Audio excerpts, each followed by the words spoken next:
As notícias na ERTS, edição de António Feliciano. É o assunto que infelizmente está a marcar a atualidade do Concelho de Tomar. Infelizmente também já é notícia à escala nacional. Uma mulher cabeleireira de profissão com 42 anos sofreu momentos de terror às mãos do próprio marido. Aconteceu em Tomar, num quadro de violência doméstica extrema. Por aquilo que a ERTS conseguiu apurar, a vítima foi violada pelo companheiro dentro do carro, isto na madrugada de domingo para segunda, na Nacional 110, na Atalaia. Depois, já na manhã desta mesma segunda-feira, e na casa de ambos, o indivíduo amarrou a mulher, cortou-lhe um dedo, rapou-lhe o cabelo e as sobrancelhas e ainda arrancou as pestanas. Foi o próprio depois que chamou o INEM e colocou-se em fuga. A vítima, essa, conseguiu pedir ajuda e foi auxiliada por familiares. Já depois de denunciada a situação às autoridades, a Guarda Nacional Republicana localizou e deteve o agressor, sendo que este caso já está sob investigação do Departamento da Polícia Judiciária de Leiria. Dentro das próximas horas serão conhecidas as medidas de coação a aplicar ao indivíduo. Quanto à vítima, está nesta altura numa unidade hospitalar de Lisboa. A obra de requalificação do Flecheiro, em Tomar, vai prolongar-se até 13 de maio. Serão então 14 meses de intervenção, isto quando os trabalhos já deveriam ter ficado concluídos em final de 2023. O aumento do prazo foi um dos temas em análise na recente reunião da autarquia nabantina, à altura em que Tiago Carrão, vereador do PSD, lamentou as derrapagens no tempo e recordou garantias recentes de Hugo Cristóvão, presidente da Câmara. É a questão dos trabalhos a mais, é os trabalhos complementares, é as derrapagens orçamentais e é, obviamente, também estas derrapagens no tempo. Eu recordo que este projeto, quando foi a obra, aliás, foi consignada a 22 de março de 2023, tinha um prazo de 9 meses. Ou seja, estamos a falar de uma obra que deveria ter acabado a 19 de dezembro, até porque ainda foi lançada na altura pela senhora Presidente Anabela Freitas e tinha até a grande preocupação da questão do financiamento, que obrigatoriamente implicava que a obra tivesse terminado no dia 31 de dezembro do ano passado. Não aconteceu, estamos em março e estamos já a prorrogar. Ou seja, uma obra de 9 meses vai em 14 meses, parece que não vai ficar por aí. Há a preocupação do financiamento, ficou salvaguardado, não ficou salvaguardado, porque é fundamental, é importante para a obra. O Sr. Presidente não está cá hoje, mas eu recordo que na reunião de 5 de fevereiro, ou seja, a um mês e uma semana de acabar aquilo que era o prazo previsível de acabar a obra, que ela estava para 11 de março, o Sr. Presidente afirmou nesta casa que tudo indica que o prazo vai ser respeitado. E, aliás, foram as palavras dele, precisamente esta, tudo indica que o prazo limite de 11 de março deverá ser respeitado. Das duas, uma, ou não acompanha a obra como deve ser, ou então não quis-nos aqui fugir à verdade. E isso também não me parece que seja a forma mais correta. Na ausência de Hugo Cristóvão, da recente sessão do Executivo, foi a vice Filipa Fernandes a dar explicações, assegurando que ninguém mais do que o município quer que as obras sejam concluídas dentro dos prazos. Ninguém quer que a obra seja mais célere que nós. Acredite que todas as obras que fazemos com o sentido de que elas possam ser com a maior celeridade. Efetivamente, como bem sabe, nem sempre é possível. E aqui ainda temos, sendo no exterior, temos as questões atmosféricas, temos várias condicionantes que, obviamente, faz com que a obra vá derrapando, mas acho que todos queremos que a obra se conclua e, portanto, é isso que trazemos aqui. A prorrogação do prazo para que ela seja uma conclusão e para que ela seja uma realidade no nosso território. Obviamente gostaríamos que isto fosse mais rápido, não sendo possível, e obviamente que sabemos por todos os motivos, sejam eles também pela questão de falta de trabalhadores ou outros motivos que todos que trabalham com obras têm conhecimento dos mesmos e, portanto, o que nós queremos é que a obra seja uma realidade e que seja conclusiva. Entretanto, ainda sobre o Flecheiro, nota para a análise relativa aos trabalhos complementares, assunto que acabou por ser retirado por insuficiência para que possa ser solicitado um cabal esclarecimento aos serviços, no sentido de perceber alguns pontos, desde logo com o fornecimento e aplicação de blocos de pedra, no valor de 58.980 euros. Ora, Tiago Carrão disse que esta proposta já tinha sido aprovada, advertindo, por isso, que poderá estar em causa algo altamente irregular. Mas o que eu acho, desde logo, muito estranho é nós termos, naquilo que é a tabela dos trabalhos complementares, o ponto 8.1, que tem que ver com o fornecimento e aplicação de blocos de pedra de calcário com dimensões variáveis, 2 a 3 toneladas, num valor de 58.980 euros. Os senhores vão se recordar, porque estavam aqui nesta reunião como eu, que na reunião de 21 de dezembro aprovámos, no ponto 8 dessa reunião de Câmara, precisamente uma proposta de trabalhos complementares de 58.980 euros para exatamente o mesmo trabalho, para estas pedras de contenção. Agora, eu não percebo como é que estamos a aprovar a mesma coisa 2 vezes. Vamos pagar a mesma coisa ao empreiteiro 2 vezes? Eu não percebo como é que isto acontece. É porque é precisamente o mesmo valor, é o mesmo trabalho, é a mesma coisa. É impossível que tivéssemos a pôr exatamente o mesmo número de pedras 2 vezes. Ou seja, qual é a explicação? E é isso que eu quero perceber, porque isto parece-me altamente irregular. Como é que nós estamos a pagar a mesma coisa 2 vezes? Obras de requalificação no Flecheiro, mais um prolongamento do prazo, agora que se fixa a 13 de maio. Esta requalificação está a dar que falar. O assunto foi analisado na recente reunião do Executivo, onde o PSD advertiu para a situação altamente irregular. Rádio Hertz, a primeira a informar.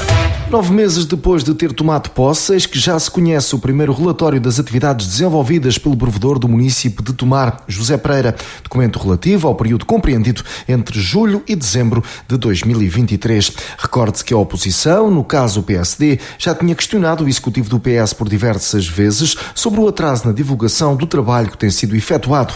E agora, divulgado o relatório, os sociais-democratas dizem que a expectativa gerada não correspondeu aos resultados expressos. O vereador Tiago Carrão acabou mesmo por considerar escasso o número de casos tratados, num total de 7 situações. O eleito do PSD disse mesmo que o provedor teve pouco que fazer.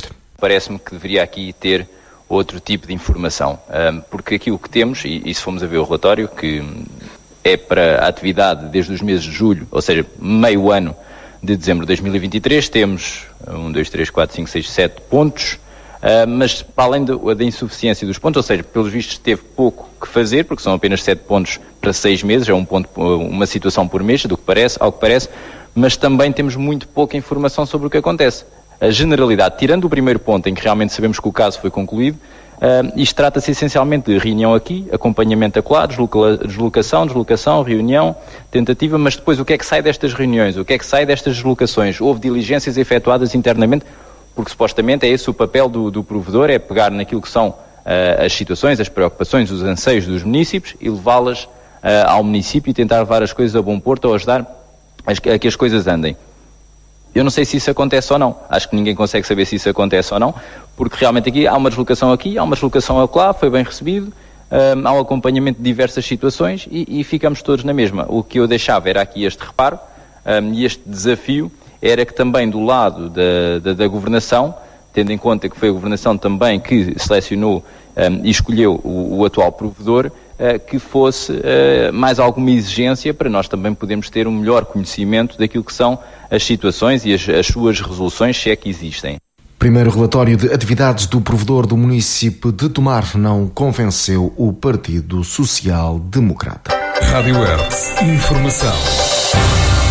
Eis o momento esperado há quase 2 dezenas de anos. Será neste 25 de março, segunda-feira, que irá começar a empreitada da ampliação e requalificação do Serviço de Urgência Médico-Cirúrgica do Hospital Dr. Manuel Constâncio de Abrantes. Está em causa uma intervenção orçada em 3,6 milhões de euros e com um prazo estimado de conclusão até ao final do 3º trimestre de 2025. Irá abranger 1.954 metros quadrados, aumentando em mais de 700 metros quadrados a atual área de assistência médica.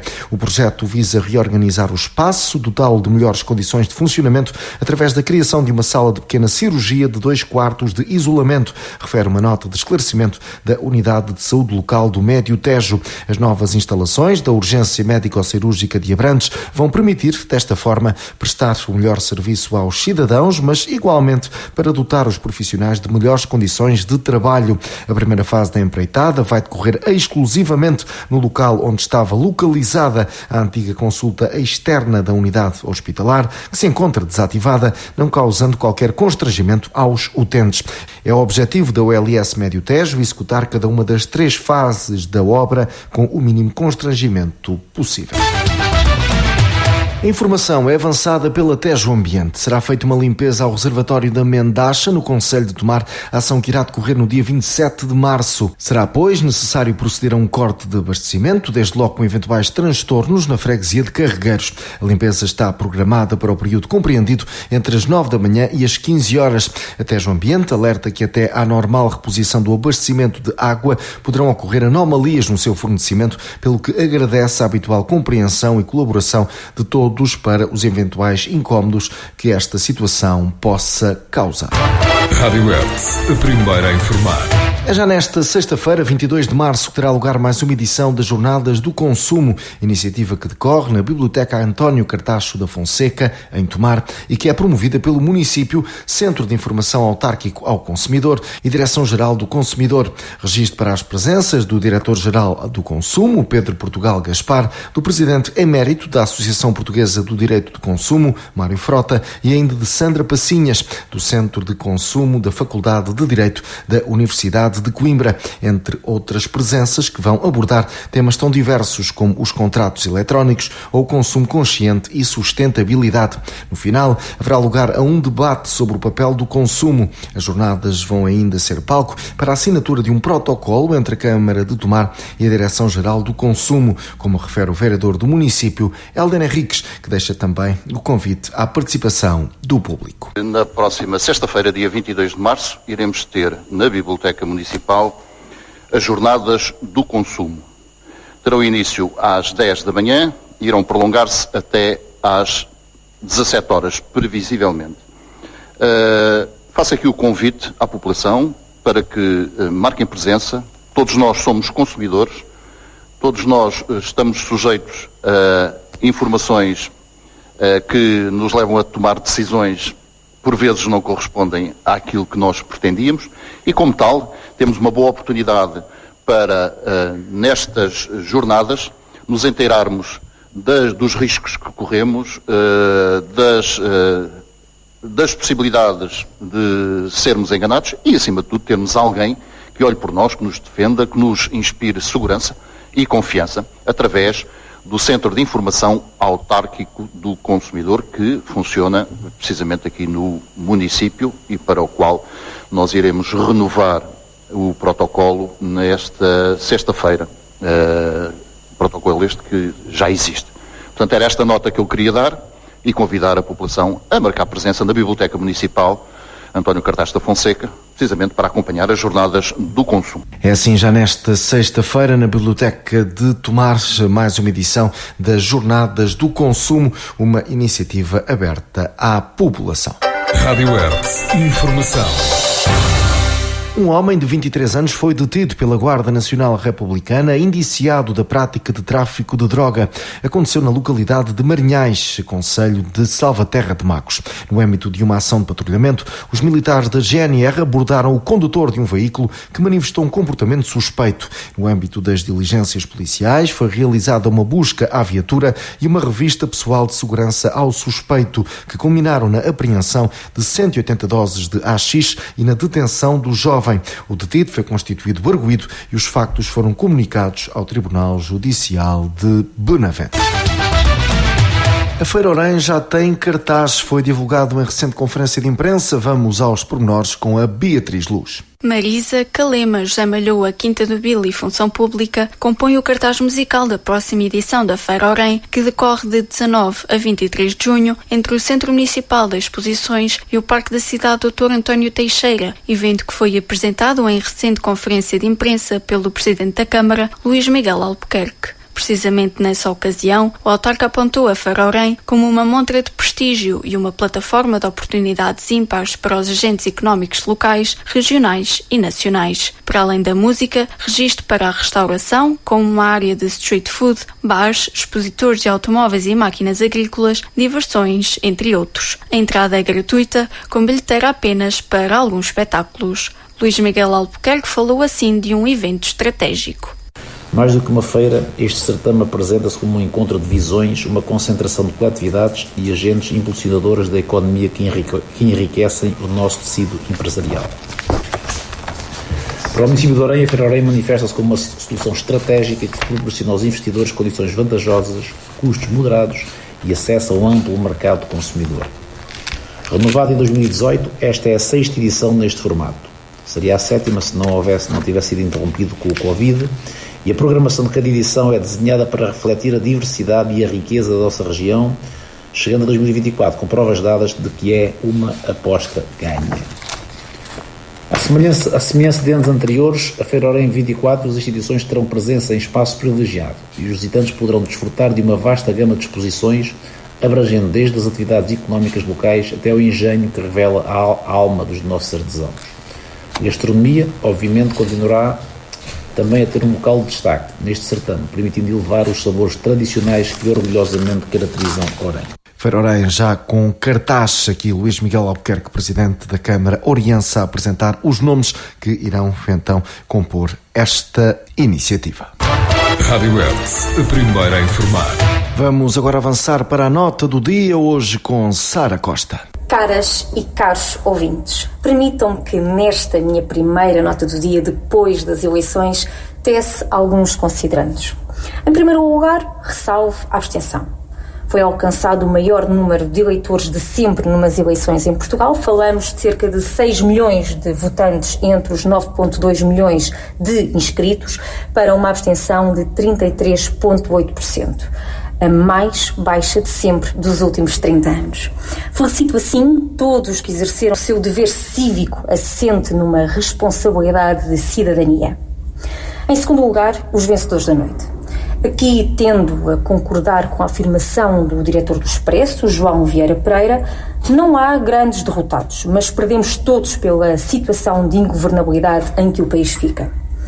Aqui, e segundo a minha análise, se retirarmos o Chega, que elegeu 48 deputados, e cujo PSD já expressou que não fará qualquer tipo de acordo, e o PAN, que é um partido centrista, que elegeu um deputado, a direita consegue 87 dos deputados, ou seja, 79 do PSD, CDS, PPM, mais 8 da Iniciativa Liberal. E a esquerda consegue 90 deputados, ou seja, 77 do Partido Socialista, mais 5 do Bloco de Esquerda, mais 4 do LIVRE e mais 4 da CDU. Mas como o Chega nunca viabilizaria uma geringonça de esquerda, tudo indica que a AD de Luís Montenegro seja indigitado a formar governo. Notar que os votos dos imigrantes começaram ontem a serem contados. De acordo com os dados mais recentes da Administração Eleitoral, até sexta-feira, dia 15 de março, tinham sido recebidas perto de 300 mil cartas com votos dos eleitores residentes no estrangeiro. A maioria provenientes da Europa, falamos de 77%, seguida da América com 19%, da Ásia e Oceania com 3% e África com 1%.